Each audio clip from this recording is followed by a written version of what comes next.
ನಮಸ್ಕಾರ. ಸುದ್ದಿ ಮೃದಂಗ ವಿಶೇಷ ಕಾರ್ಯಕ್ರಮಕ್ಕೆ ಸ್ವಾಗತ. ನಾನು ಎಚ್ ಸುಧೀಂದ್ರ ಕುಮಾರ್. ಗೊಂದಲಕ್ಕೀಡಾದ ಯಡಿಯೂರಪ್ಪನವರ ಹೇಳಿಕೆ. ಯಡಿಯೂರಪ್ಪಂಗೆ ಅರಳೋ ಮರಳೋ, ಪ್ರೀತಿ ಬೇರೆ ನೀತಿ ಬೇರೆ. ಇದು ಚರ್ಚೆ ಆಗ್ತಿರ್ತಕ್ಕಂಥ ವಿಷಯವನ್ನು ನಿಮ್ಮ ಗಮನಕ್ಕೆ ತರುವ ಪ್ರಯತ್ನ. ಏನು ಯಡಿಯೂರಪ್ಪನವರ ಹೇಳಿಕೆ ಏನು ಗೊಂದಲಕ್ಕೀಡಾಗಿದೆ? ಯಡಿಯೂರಪ್ಪನಿಗೆ ಅರಳ ಮರಳ ವಯಸ್ಸಾಗಿದೆ, ಹಾಗಾಗಿ ಅರಳ ಮರಳ ಜನ ಮಾತಾಡ್ತಾ ಇದ್ದಾರೆ. ಪ್ರೀತಿ ಇರಲಿ ಸ್ವಾಮಿ, ಪ್ರೀತಿ ಬೇರೆ ನೀತಿ ಬೇರೆ. ಇದನ್ನು ಯಡಿಯೂರಪ್ಪನವ್ರಿಗೆ ಪಾಠ ಮಾಡೋಕ್ಕಾಗತ್ತೆ? ಇದು ಚರ್ಚೆ ಆಗ್ತಾ ಇರೋಂಥದ್ದು. ಬಹುಶಃ ಈಗಾಗಲೇ ಗೊತ್ತಾಗಿರಬಹುದು, ಪೂರ್ಣ ಪ್ರಮಾಣದ ಸುದ್ದಿಯನ್ನು ಈಗಾಗಲೇ ಸುದ್ದಿ ಮೃದಂಗ ಬಿತ್ತರಿಸಿತ್ತು. ಯಶವಂತಪುರ ವಿಧಾನಸಭಾ ಕ್ಷೇತ್ರದ ಭಾರತೀಯ ಜನತಾ ಪಕ್ಷದ ಮುಖಂಡ, ರಾಜ್ಯ ರೈತ ಮೋರ್ಚಾದ ಬಿಜೆಪಿಯ ಉಪಾಧ್ಯಕ್ಷರಾಗಿರ್ತಕ್ಕಂತಹ ಎಂ ರುದ್ರೇಶ್ ಅವರ ಹುಟ್ಟುಹಬ್ಬದೊಳಗೆ ಯಡಿಯೂರಪ್ಪನವರು ಅಭಿನಂದನೆಗಳನ್ನು ಸಲ್ಲಿಸಿ ಮಾಡಿದಂತಹ ಭಾಷಣ ತೀವ್ರ ಗೊಂದಲಕ್ಕೀಡಾಗಿದೆ. ಯಶವಂತಪುರ ಕ್ಷೇತ್ರದಿಂದ ಮುಂದೆ ಬಿಜೆಪಿ ಅಭ್ಯರ್ಥಿ ಎಂ ರುದ್ರೇಶ್ ಅವರನ್ನು ತಾವೆಲ್ಲರೂ ಆಶೀರ್ವದಿಸಬೇಕು, ಗೆಲ್ಲಿಸಬೇಕು ಅಂತ ಹೇಳಿಬಿಟ್ರು. ಹೇಳಿದ ನಂತರದೊಳಗೆ ಉಂಟಾಗಿರ್ತಕ್ಕಂತಹ ಸಂಚಲನ ಇದೆಯಲ್ಲ, ಸಂಚಲನದ ಜೊತೆಗೆ ಗೊಂದಲ ಎಲ್ಲವೂ ಸೇರ್ಪಡೆಯಾಗಿದೆ. ಯಾಕೆ? ಏನಂತದ್ದು? ಭಾರತೀಯ ಜನತಾ ಪಕ್ಷದ ಯಶವಂತಪುರ ನಗರ ಮಂಡಲಕ್ಕೆ, ಗ್ರಾಮಾಂತರ ಮಂಡಲಕ್ಕೆ ಇನ್ನೂ ಅಧ್ಯಕ್ಷರನ್ನ ನೇಮಕ ಮಾಡಲಾಗದೇ ಇರುವ ಪರಿಸ್ಥಿತಿ ಒಳಗೆ ಇವರು MLA ಅಭ್ಯರ್ಥಿಯನ್ನು ಘೋಷಣೆ ಮಾಡಿಬಿಟ್ರು ಯಡಿಯೂರಪ್ಪನವರು. ಎಂತಹ ಚಿತ್ರ ವಿಚಿತ್ರ ನೋಡಿ. ರುದ್ರೇಶ್ ರವರ ಮೇಲೆ ಅತ್ಯಂತ ಪ್ರೀತಿ, ಒಂದು ರೀತಿ ಒಳಗೆ ದತ್ತು ಪುತ್ರನ ಪ್ರೀತಿ ಯಡಿಯೂರಪ್ಪನವರಿಗೆ ನಿಜ ಮಾಡಬೇಕಾದ್ದೆ. ಪ್ರೀತಿ ಬೇರೆ ನೀತಿ ಬೇರೆ ಅಲ್ವಾ ಯಡಿಯೂರಪ್ಪನವರೇ ಅಂತ ಅನೇಕರು ಪ್ರಶ್ನೆಯನ್ನು ಮಾಡಿದ್ದಾರೆ.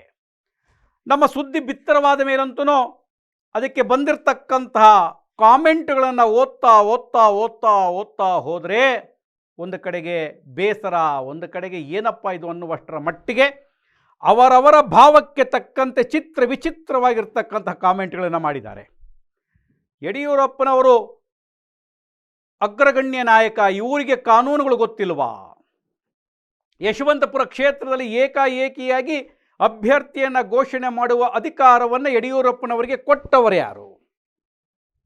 ಅದಕ್ಕೆ ಇವತ್ತು ಪಾಪ ಅವರ ಪುತ್ರ ಒಂದು ರೀತಿ ಎಲ್ಲೋ ಒಂದು ಕಡೆ ಸಂಕಷ್ಟಕ್ಕೀಡಾಗ್ಬಿಟ್ರು. ವಿಜಯೇಂದ್ರ ಅವರು ರುದ್ರೇಶ್ ಅವರ ಮೇಲೂ ಅತಿ ಪ್ರೀತಿ ಇದೆ, ಇಲ್ಲ ಅಂತಲ್ಲ.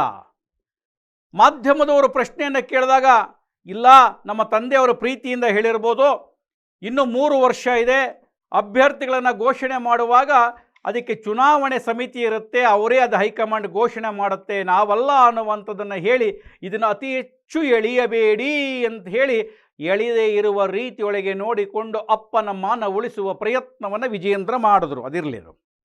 ಆದರೆ ಯಶವಂತಪುರ ಕ್ಷೇತ್ರದಲ್ಲಿ ಭಾರತೀಯ ಜನತಾ ಪಕ್ಷಕ್ಕೆ ಅಷ್ಟು ಸುಲಭವಾಗಿ ಜಾತ್ಯತೀತ ಜನತಾದಳದವರು ಸ್ಥಾನ ಬಿಟ್ಟು ಕೊಡಲು ರೆಡಿ ಇಲ್ಲ, ಬಿಟ್ಟು ಕೊಡುವುದೂ ಇಲ್ಲ ಅನ್ನುವಂಥ ಚರ್ಚೆ ಆರಂಭವಾಗಿದೆ. ಅದಕ್ಕೆ ಸಂಬಂಧಿಸಿದಂತೆ ಈಗಾಗಲೇ ಸಣ್ಣ ಪುಟ್ಟ ಹೇಳಿಕೆಗಳನ್ನು TN ಜವರಾಯಗೌಡರು ಹೇಳಿಯಾಗಿದೆ. ಯಾಕೆ ಅಂತಂದರೆ NDA ಇದೆ, JDS BJP ಸಮ್ಮಿಶ್ರವಾಗಿರ್ತಕ್ಕಂಥ ಹೋರಾಟವನ್ನು ಮಾಡಿಕೊಂಡು ಚುನಾವಣೆಯನ್ನು ಎದುರಿಸುತ್ತಿರುವ ಸಂದರ್ಭದೊಳಗೆ 3 ವರ್ಷದ ನಂತರ ಬರಬಹುದಾದಂತಹ ವಿಧಾನಸಭೆಯ ಚುನಾವಣೆಗೆ ಯಾರಿಗೆ ಎಷ್ಟು ಸೀಟು ಅಂತ ಇನ್ನು ನಿಗದಿಯಾಗಬೇಕು. ದೇವೇಗೌಡರು, HD ಕುಮಾರಸ್ವಾಮಿಯವರು BJPಯ ಹೈಕಮಾಂಡ್ ಜೊತೆ ಕೂತು ಮಾತನಾಡಿ ನಮಗೆ ಇಷ್ಟು ಸ್ಥಾನ, ನಿಮಗಿಷ್ಟು ಸ್ಥಾನ ಅಂತ ಆದಮೇಲೆ ಯಾವ ಸ್ಥಾನ ಯಾರ್ಯಾರಿಗೆ ಅಂತ ಹೋಗಬೇಕು.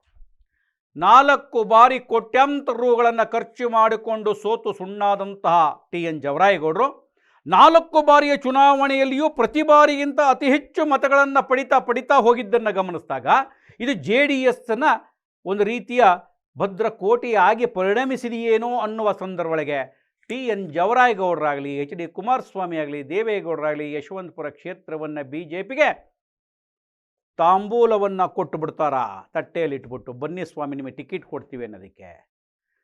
ಜವರಾಯಗೌಡರಿಗೆ ಆರೋಗ್ಯ ಸರಿ ಇಲ್ಲ ಅಂತ ಇವರೇ ಮಾತನಾಡುವ ಸಂದರ್ಭದೊಳಗೆ ಈಗ ಸ್ವಲ್ಪ ದಿವಸದ ಕೆಳಗೆ ಆರೋಗ್ಯ ಸರಿ ಇಲ್ಲದಲೇ ಇರಬಹುದು, ಚುನಾವಣೆ ಬರುವಷ್ಟೊತ್ತಿಗೆ ಸಂಪೂರ್ಣ ಆರೋಗ್ಯದಿಂದ ಇರ್ತಾರೆ, ಮತ್ತೆ ಶಾಸಕ ಚುನಾವಣೆಯನ್ನು ಹೆದರಿಸುವ ಶಕ್ತಿ ಅತಿ ಹೆಚ್ಚು ಅವರಿಗೆ ಬರುತ್ತೆ. ಈಗ ಅವರು ಡಯಟನ್ನು ಕೂಡ ಮಾಡ್ತಾ ಇದ್ದಾರೆ. ಹಾಗಾಗಿ ಚಿಂತೆ ಮಾಡುವ ಅಗತ್ಯತೆ ಇಲ್ಲ, ಮತ್ತೆ TN ಜವರಾಯಗೌಡರು ಸ್ಪರ್ಧೆ ಮಾಡ್ತಾರೆ ಅಂತ ಹಲವರು ಹೇಳ್ತಾ ಇದ್ದಾರೆ. ಇಂತಹ ಸಂದರ್ಭಗಳಿಗೆ ಯಾಕೆ ಯಡಿಯೂರಪ್ಪನವರು ಈ ರೀತಿಯ ಹೇಳಿಕೆಯನ್ನು ಕೊಟ್ಟರು? ಈ ಕಡೆ JDSಗೂ ಗೊಂದಲ, ಈ ಕಡೆ BJPಯಲ್ಲಿಯೂ ಗೊಂದಲ. JDSನವರಿಗೆ ಏನು ಹೀಗಾಗೋಯ್ತು, ನಾವು ನಿಮ್ಮ ಪರವಾಗಿದ್ದು ಏನು ಪ್ರಯೋಜನ ಅಂತೇಳಿ TN ಜವರಾಯಗೌಡರ ತಲೆ ತಿನ್ನಲಿಕ್ಕೆ ಆರಂಭವನ್ನು ಮಾಡಿದ್ರೆ, BJPಗಳಿರ್ತಕ್ಕಂಥ ಏಕಾಏಕಿಯಾಗಿ ಇವರು ಘೋಷಣೆ ಮಾಡಿಬಿಟ್ರೆ ನಾವೇನು ಮಾಡಬೇಕು ಅಂತ ಅನೇಕರು ಈಗಾಗಲೇ ಶುರುವಾಗಿದೆ. ಟಿಕೆಟ್ ಆಕಾಂಕ್ಷಿತರಲ್ಲೊಬ್ಬರಲ್ಲಾದ CM ಮಾರೇಗೌಡರನ್ನ ವೇದಿಕೆ ಮೇಲೆ ಕರೆಸಿಕೊಂಡು ನಿಲ್ಲಿಸಿಬಿಟ್ಟೆಯೇ ಯಡಿಯೂರಪ್ಪನವರು ಘೋಷಣೆ ಮಾಡಿಬಿಟ್ರು. CM ಮಾರೇಗೌಡರ ಪರಿಸ್ಥಿತಿ ಏನಾಗಿರಬೇಡ. CM ಮಾರೇಗೌಡರಿಗೆ ಬೆಂಬಲಿಸಿದಂತಹ ಅಂಜನಪ್ಪ, ಜೆ ರಮೇಶು, ದೀಪಕ್ರ ಕತೆ ಏನಾಗಬೇಡ. ಅಧ್ಯಕ್ಷ ಸ್ಥಾನ ಸಿಗುವುದಿರಲಿ, ಶಾಸಕ ಸ್ಥಾನಕ್ಕೆ ನಾನು ಅಭ್ಯರ್ಥಿ ಅನ್ನಬಹುದಾದ ಪ್ಯಾನಲ್ ಲಿಸ್ಟಲ್ಲಿ ಕಳಿಸಬಹುದಾದ ವ್ಯಕ್ತಿಯನ್ನು ನಿಲ್ಲಿಸಿಕೊಂಡು ಯಡಿಯೂರಪ್ಪನವರು ಘೋಷಣೆ ಮಾಡಿಬಿಟ್ಟರೆ ಮಾರೇಗೌಡರ ಪರಿಸ್ಥಿತಿ ಏನು ಪಾಪ. ಒಂದು ಕಡೆಗೆ ಇದು. ಇನ್ನು ಅನೇಕ BJPಯ ನಾಯಕರುಗಳು ನಾನು ಟಿಕೆಟ್ ತರ್ತೀನಿ ಸಂದರ್ಭದೊಳಗೆ ನಾನ್ ಟಿಕೆಟ್ ಆಗೋಯ್ತಾ. ಇಂತಹ ಸಂದರ್ಭದೊಳಗೆ JDSಗೆ ಬೇಕೇ ಬೇಕು ಅಂತ ಹಠದಲ್ಲಿ ಗೆಲ್ಲಬಹುದಾದ ಯಶವಂತಪುರ ಕ್ಷೇತ್ರಕ್ಕೆ BS ಯಡಿಯೂರಪ್ಪನವರು ರುದ್ರೇಶೇ ಅಭ್ಯರ್ಥಿ ಅಂತ ಹೇಳಿ ಆ ಹೇಳಿಕೆಯಿಂದ ತೀವ್ರ ಗೊಂದಲವಾಗಿ, ಒಂದು ರೀತಿಯ ರಾಜಕೀಯ ಸಂಚಲನವಾಗಿ ವಿಜಯೇಂದ್ರರವರಿಗೆ ಸಂಕಷ್ಟವನ್ನು ತಂದುಕೊಟ್ಟಂಥದ್ದು. ಅವರು ಅದನ್ನು ತೇಪೆ ಹಚ್ಚಿ ಸುದ್ದಿಗೋಷ್ಠಿಯನ್ನು ಮುಗಿಸ್ತಂಥದ್ದಾಯಿತು ಅಂತ ಹೇಳಿದರೆ ಯಡಿಯೂರಪ್ಪನವರು ಹೀಗೇಕೆ ಮಾಡಿದರು, ಏನಿರಬಹುದು ಚರ್ಚೆ ಆಗ್ತಾ ಇದೆ.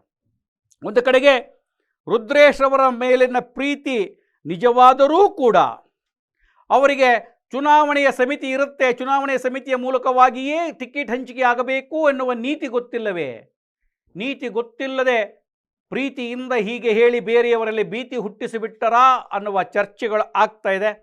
ಅದರ ಮಧ್ಯದಲ್ಲಿ ಇನ್ನೂ ಒಂದು ಕೂಡ ಅನುಮಾನ ಹಲವರನ್ನು ಕಾಡುತ್ತಿದೆ.